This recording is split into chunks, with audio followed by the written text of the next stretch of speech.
হ্যাঁ বলো। তুমি বাড়ি পৌঁছে গেছো? হ্যাঁ। ঠিক আছে। জানিস, আজ তোকে ছাড়তে ইচ্ছা করছিল না। আমারও। আজ তোর হাতে যখন হাত দিয়েছিলাম না, তখন আমার কেমন একটা হচ্ছিল। কেমন হচ্ছিল? যেন কোনো ইলেকট্রিক শক খেয়েছি, সারা শরীরে যেন বিদ্যুৎ খেলে গেল। সত্যি বলতে আমারও না ঠিক একই রকম ফিল হচ্ছিল। আরও যখন তোমার সাথে আমার ধাক্কা লাগলো, তখন কেমন একটা হচ্ছিল শরীর জুড়ে। তাই কি হচ্ছিল? জানি না, আমি তোমাকে বোঝাতে পারবো না। তবে এই রকম সুখ আমি এর আগে কখনোই পাইনি। যেন একটা আলাদাই অনুভূতি। আচ্ছা ঠিক আছে, কাল তাহলে দেখা করছিস তো? তুমি কিন্তু ব্রিজের কাছে এসে দাঁড়িয়ে থাকবে। অবশ্যই। আমার সোনা বলেছে আর আমি দাঁড়াবো না, হতে পারে। ঠিক আছে, রাখছি। খেয়ে নেবে রাতে। তুইও খেয়ে নিস। ওকে, বাই। বাই। নেক্সট দিন সকালে হানি দুপুর 3টার সময় ব্রিজের কাছে পৌঁছে যায়। স্বপ্নও কিছুক্ষণ পর ব্রিজের সামনে চলে আসে। তারপর তারা দুজনের হাত ধরে হাঁটতে হাঁটতে কোচিং সেন্টারের দিকে যেতে লাগে। প্রায় 15 মিনিট হাঁটার পর স্বপ্ন কোচিং সেন্টারের কাছে চলে আসে।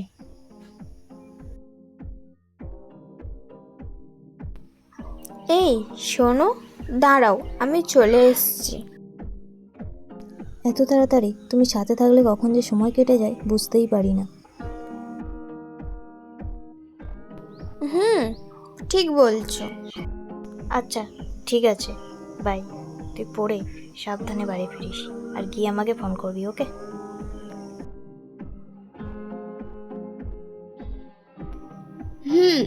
তুমিও সাবধানে বাড়ি যাবে।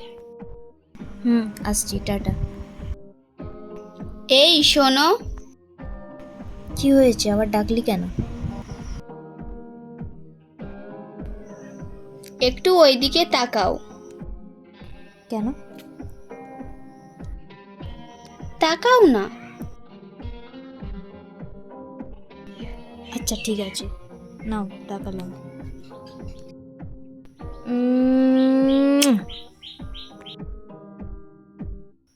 এটা কি হলো? এটা তোমার বোনাস। ওকে, টাটা, সাবধানে বাড়ি যাবে। ওকে, বাই। এরপর আমি হানিকে বিদায় জানিয়ে কোচিং সেন্টার প্রবেশ করি। এরপর আমিও বাড়ির দিকে রওনা দিলাম। বাড়ি ফেরার পথে মনে মনে ভাবতে লাগলাম, এই প্রথমবার ওর ছোঁয়া পেলাম, তাও আবার না চাইতেও ও আমাকে কিস করলো। সত্যি আজ যে আমার কি আনন্দ হচ্ছে, কি বলবো। আজ আমি খুব খুশি। যাই হোক, ও সত্যি খুব ভালো মেয়ে। আমি ওকে আমার সবটা দিয়ে হলেও আঁকলে রাখবো। এই বলতে বলতে আমি বাড়িতে পৌঁছে গেলাম। তারপর ফ্রেশ হয়ে একটু ঘুমিয়ে পড়লাম। আমিও পড়ছিলাম, কিন্তু পড়াতে কিছুতেই মন বসছিল না। দূর, কখন যে 5:30 বাজবে আর কখন যে স্যার ছুটি দেবে কে জানে। ওর সাথে কখন যে কথা বলবো, এই সব ভাবতে ভাবতে অবশেষে সময়টা এসেই যায়। স্যার ছুটি দিয়ে দেয়। আমি ওখানে আর এক মুহূর্ত দেরি না করে টানা বাড়িতে চলে আসলাম। তারপর ফ্রেশ হয়েই ওকে ফোন করলাম।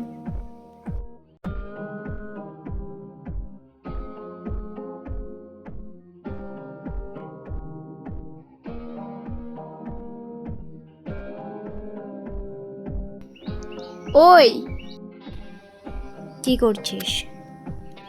এইমাত্র আসলাম। কিছু খেয়ে নে এখন। খাচ্ছি একটু পরে। বল। আমার না তোমাকে ছাড়তেই ইচ্ছা করছিল না। তাহলে ছাড়লি কেন? কি করব বলো, পড়া তো আর কাট মারতে পারবো না, তাহলে বাড়িতে খবর চলে যাবে। তোকে আমার জন্য পড়াতে বা স্কুলে কাট মারার দরকার নেই। আমি চাই না আমার জন্য তোর পড়াশোনার ক্ষতি হোক। পড়ার সময় পড়া, প্রেমের সময় প্রেম, ওকে? সত্যি তুমি সবার থেকে আলাদা। আমি সবার থেকে আলাদা কিনা জানি না, কিন্তু সবার মতোও না। আমার মন যেটা ভালো মনে করে আমি সেটাই করি।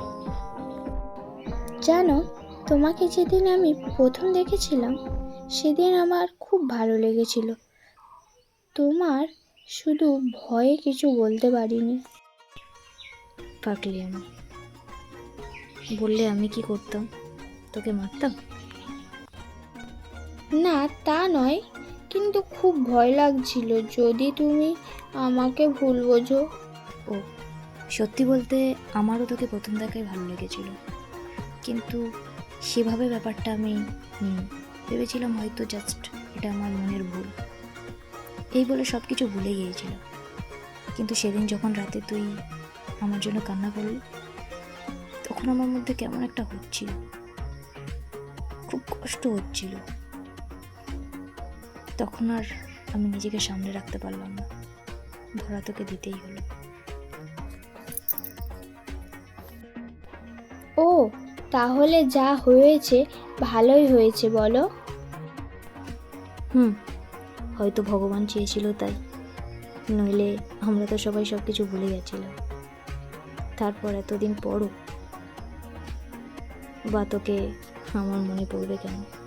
আর তুই আমাকে হঠাৎ SMS করতে যাবেই বা কেন, তাই না? ঠিক বলেছ। একটা কথা বলবো, আমাদের ভালোবাসাটা প্রপোজ ছাড়াই হয়ে গেছে। সিগন্যাল দেওয়ার আগেই ট্রেন লাইনে ঢুকে গেছে। সামনাসামনি তো আমি আর তোকে প্রপোজ করিনি, তাই এখন বলছি I love you, I love you. I love you. Okay, good night. তুইও ঘুমিয়ে পড়িস, অনেক রাত হয়েছে। খুব মিস করবো তোকে, খুব মিস করবো তোকে।